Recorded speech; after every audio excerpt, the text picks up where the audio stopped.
1943 का वो काला दौर याद करो जब अंग्रेज भारत को लूट रहे थे, नोच नोच कर खा रहे थे।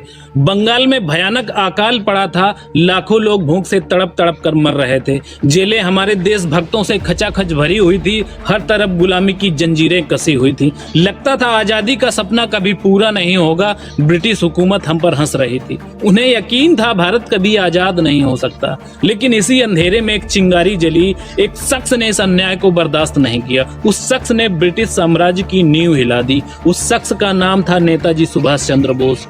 नेताजी ने ये सब अन्याय देखा। उन्होंने फैसला किया अब और इंतजार नहीं। उन्होंने हजारों भारतीय सैनिकों को एकत्र किया जो ब्रिटिश आर्मी के कैदी थे। धीरे धीरे आजाद हिंद फौज खड़ी हुई। इस फौज में सिर्फ पुरुष ही नहीं, महिलाएं भी शामिल हुई। नेताजी ने रानी झांसी रेजिमेंट बनाई, वो वीरांगनाएं जो बंदूक थामकर लड़ने को तैयार हुई। फिर नेताजी ने कुछ ऐसा किया जो पहले कभी नहीं हुआ था। उन्होंने आजाद हिंद सरकार की स्थापना की। ये थी भारत की पहली आजाद सरकार।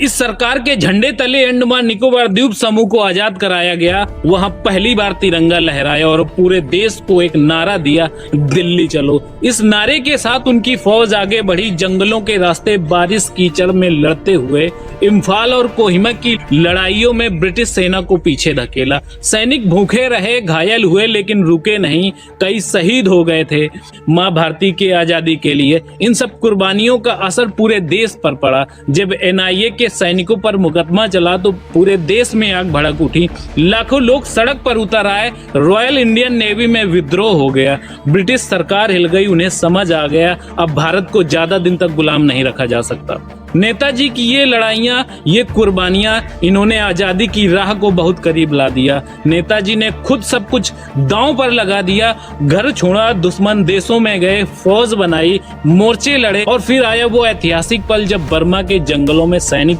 थके हुए थे, घायल थे, संसाधन कम थे, लेकिन हौसला बुलंद था। नेताजी उनके सामने खड़े हुए। उनकी आंखों में आग थी, आवाज में दृढ़ता थी। उन्होंने सैनिकों को संबोधित किया। धीरे धीरे दिल से निकले शब्दों में कहा, दोस्तों, मेरे प्यारे देशवासियों, ये लड़ाई आसान नहीं है। हमारी ताकत कम है, हथियार कम है, लेकिन हमारे पास वो आग है जो ब्रिटिशों के पास नहीं।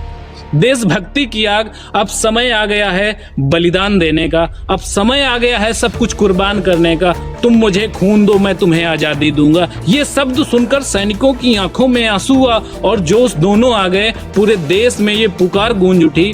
अगर तुम्हें अपने क्रांतिकारियों पर गर्व हो रहा है, अगर तुम्हारे दिल में वो आग जल रही है, तो अभी लाल बटन दबाकर सब्सक्राइब कर लो और घंटी दबाकर ऑल नोटिफिकेशन ऑन कर लो, ताकि अगली क्रांति की गाथा तुम